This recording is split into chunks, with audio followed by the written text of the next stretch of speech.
Good afternoon, folks, and thanks for tuning in for another DMBFX market analysis. It is Thursday, the 23rd of February, and we're going to have a look at the markets for you to see what they've got to offer today. We're going to start with the Euro USD, followed by the GBP USD, the cable, and end with the Euro CHF. So another pretty bullish day for the Euro USD. We've seen quite a bit of bullish momentum for this pair, obviously followed by the better than expected German IFO survey that was released today.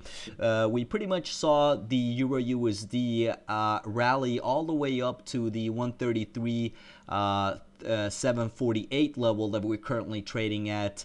So it will be interesting to see whereabouts we will peak and perhaps see a bit of a correction. So obviously always good to keep in mind that there can be a bit of a correction downwards after this. If we move on to the hourly chart, you obviously see that we are quite high above here, pretty much in the sell zones at the moment, quite high above the long-term moving average line. As usual, always good to keep in mind that the higher we are in the sell zones, the better the chances are that there might be a bit of a correction and a downfall, obviously gravitating back towards to the long-term moving average line that we have here in the middle. Moving on to the individuals, no major surprise that the euro being very strong, trending up with the divergence here, and as you can see, quite a bit of difference really on the euro, performing quite strongly against its long-term moving average compared to the dollar, obviously that has been trading quite below the black line here, falling quite underneath it at the moment. Following the probability indicator, really a reflection of what's going on up here. The bulls are obviously in charge at the moment. However, seems as we've slowly but surely seeing the sellers reappear here after we've had the peak here. So will be interesting if the bears will come back and get the upper hand. If we move on to the cable for today, we pretty much have the same scenario here as well. We obviously saw the GBP USD hit the bottom here at the support at 156.485 level here, and as expected we saw a bit of a rally here up to the 157.371 level that we're currently trading at.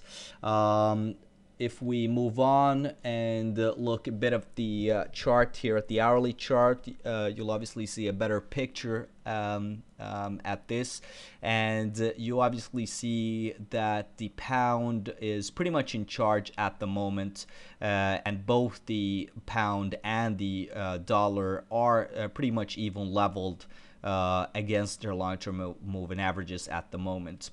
If we quickly peek in on the probability indicator with the buyers and sellers, pretty much a reflection here as well, with the buyers with the bulls pretty much in charge at the moment following this rally, this momentum that we've been seeing for the past few couple of hours. So will be interesting to see whether or not how long it will take for it to peak and the sellers to get back into the game basically. If we move on to the Euro CHF, our final pair here, no major movements really for the Euro CHF today. We see that it's pretty much swimming in a downtrend move between the resistance at the 121.277 level that we have here and the support line at the 120.278 level, this tunnel that we have here. So you obviously see it continuing the bearish trend line that we've seen for the past couple of weeks and months, currently trading at the 120.545 level. If we have a quick peek at the individuals here, you'll see that the Swiss franc pretty much had the upper hand at the moment. However, both the euro and the Swiss franc are performing quite strongly against their long-term moving averages. That's why you don't see really major fluctuations at the moment, because both pairs are performing quite highly against the black lines, the long-term moving averages here. Finally, if we have a quick peek at the probability indicator for the Euro CHF, you'll obviously see that it was quite bullish here with the buyers in charge. However, you have seen that we have peaked here a bit, and it has been quite bearish at the moment, and obviously you have seen the bears reappear here at the probability indicator. That's pretty much it for the analysis for today. As usual, please check us out on www.dmbfx.com. Thank you very much for watching.